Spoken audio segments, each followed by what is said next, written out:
প্রিয় বন্ধুরা, একটা পাহাড়ের মধ্যে আমরা দেখাইছিলাম যে একটা মহিলা সে দুইজন বাচ্চাকে নিয়ে থাকে, তার পুরো ঘরটা পুড়ে গেছে। প্রিয় বন্ধুরা, সেই পুরো ঘরের মেরামতের জন্য আমরা এখন টিন কিনছি। আসলে এত এত উঁচু পাহাড়, আর ওনার বাড়িটা হচ্ছে একেবারে একেবারে কি বলে এটা, ওই ইয়ার মধ্যে,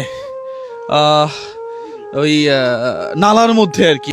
যাক, মাশাআল্লাহ প্রিয় বন্ধুরা, এই সেই বাড়ি।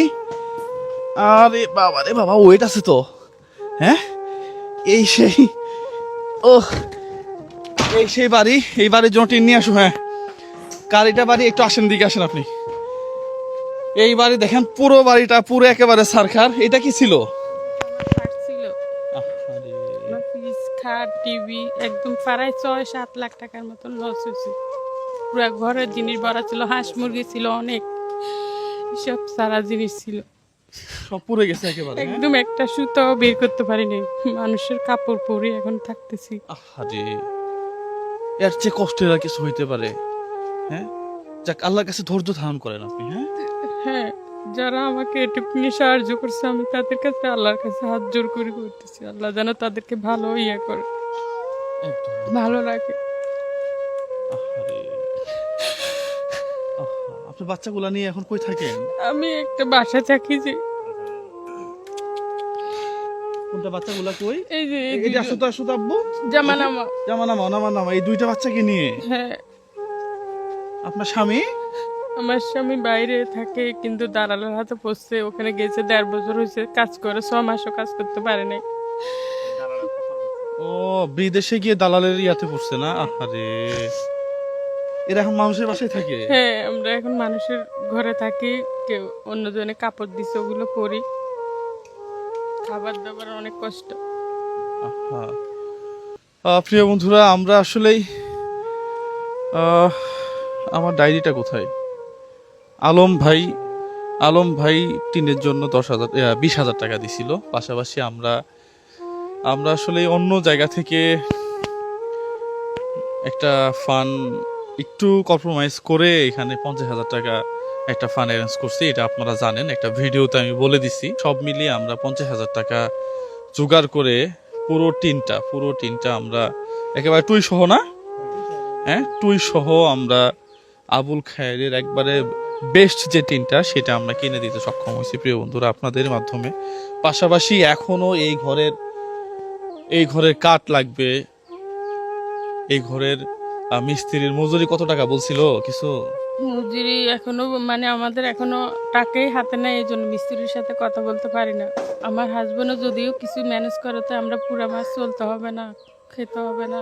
আচ্ছা, আপনি এক কাজ করেন, এই টাইপের ঘরে নর্মালি মজুরি 15-16 হাজার টাকা বেশি হওয়ার কথা না। হ্যাঁ, 15-16 হাজার টাকা বেশি হওয়ার কথা না, কারণ আমি ঘর বানাই তো সবসময়। আপনি এটা মাথায় রাখবেন, জাস্ট আপনার মাথায় দিয়ে রাখলাম। হ্যাঁ, কম বেশি হইতে পারে এটা। হ্যাঁ, তাহলে আমরা আপাতত মজুরিটা দিয়ে যাই। হ্যাঁ, এরপরেও যদি আল্লাহ কোনোভাবে কবুল করে, কার্ডও তো লাগবে।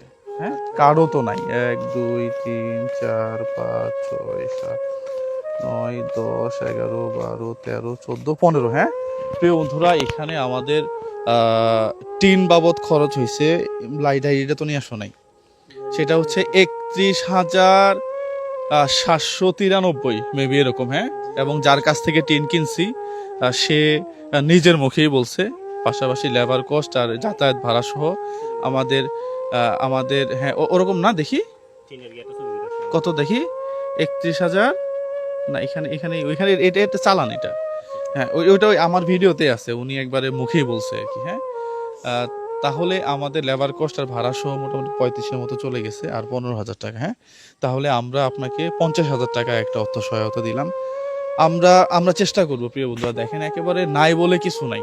হ্যাঁ হুজুর, এর আগে আপনাদের এখানে তো প্রায় 2.5 লক্ষ টাকার মতো আমরা খরচ করছি। হ্যাঁ, এবং কি আপনাদের ওইখান থেকে একজনকে চিকিৎসা খরচ হিসাবে চোখেরও ইয়া দিচ্ছি। হ্যাঁ, সবকিছু ঠিকঠাক বুঝে পাইছেন হিসাবগুলা? জি আলহামদুলিল্লাহ, আমাদের সাথে কাগজ সহ আপনি বুঝা দিয়েছেন সবগুলো, সব হিসাব পাইছেন তো? হ্যাঁ, জি। যাক আলহামদুলিল্লাহ। প্রিয় বন্ধুরা, আমরা একেবারেই সবকিছু ইন টোটাল, মানে যার কাছ থেকে কিনি তার মুখেই বলায় নেই যে কত টাকা জিনিস কিনছি।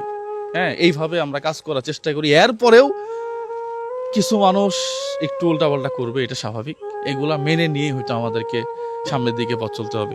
তো যাই হোক, আপনি দোয়া করবেন। হ্যাঁ, যদি আমরা পারি তাহলে কাঠ এবং আনুষঙ্গিক আরও কিছু যদি সাপোর্ট দেওয়া যায়। প্রিয় বন্ধুরা, আপনারা যারা আছেন এই ভিডিও দেখে যদি আপনাদের মনে হয় যে আরেকটু দাঁড়াবেন, আমাদের টিন হয়ে গেছে, হ্যাঁ, খুঁটিগুলো আছে, শুধু কাঠ আর মজুরি টাকাও হয়ে গেছে। কাঠ আর জানালাগুলা যদি হয়ে যায় তাহলে মোটামুটি আমরা, দরজাও আছে, হ্যাঁ, আমাদের খুব অল্প দরজা আছে বিদেই বলছি 8 ফুটি টন, মানে আচ্ছা, আপনি 7 ফুটির কথা বলছেন, আমি আবার আনসার ভাইকে রিকোয়েস্ট করে বলছি আমার দরজা তো আছে, আর কিনা লাগবে না, আমি ওগুলো রং করে মালিশ করে দিব। আচ্ছা, যাক, আমরা যদি আরেকটু সাপোর্ট পাই তাহলে ইনশাল্লাহ আমাদের পুরো কাজটা হয়ে যাবে। প্রিয় বন্ধুরা, সবাই ভালো থাকবেন, সুস্থ থাকবেন। ইনারা মজলুম হয়ে গেছে, এখন সবই ছিল কিন্তু একবারে আগুনে পুড়ে এখন কিছুই নেই। হ্যাঁ, ঘরের মধ্যে মুরগি সহ বের হতে পারে নাই, 7 লাখ টাকার লোক ছিল। প্রায় 7 লাখ টাকার মতো। অনেক স্বাভাবিক। জিনিস ছিল এখানে, পাহাড় এলাকা কারো ঘরে এত জিনিস ছিল না, আমার ঘরে যেত। ঘরটা কত বড় ছিল দেখছেন? না, সেটাই তো, কত বড় একটা ঘর, এটা মেনে নিতেও কষ্ট হচ্ছে আমার। একটা ঘরে কত কিছু থাকে, হ্যাঁ, 15-20 বছর আগের পুরোনো জিনিসও আমরা রেখে দেই, সেগুলো তো টাকা দিয়ে কিনা মূল্যবান। অনেক ছোট থেকে কষ্ট করি, আমি অনেক ছোট থেকে গার্মেন্টসে চাকরি করছি, প্রায় 13-14 বছর। যাক, আল্লাহ চাইলে হয়তো আমরা আরো কিছু অর্থ পাবো। এবং প্রিয় বন্ধুরা, কে কত পয়সা দিচ্ছেন এটারও হিসাব কিন্তু আমরা একটা ভিডিওতে টোটালি ক্লিয়ার করে দিছি। হ্যাঁ, এবং কি ব্রেন মেসেজ 001 এই 50,000 টাকা কোন জায়গা থেকে আসছে টোটালি বলা আছে। আপনারা পরবর্তীতে যারা হেল্প করবেন তাদেরটাও আমরা এইভাবে ক্লিয়ার করার চেষ্টা করবো। প্রিয় বন্ধুরা, সবাই ভালো থাকবেন, সুস্থ থাকবেন। একেবারেই চারপাশেই পাহাড়, এই পাহাড়ের মাঝখান থেকে আপনাদেরকে ধন্যবাদ জানাচ্ছি। সালামু আলাইকুম ওয়া রাহমাতুল্লাহ। ঠিক আছে তাহলে, হ্যাঁ, আমরা দেখি।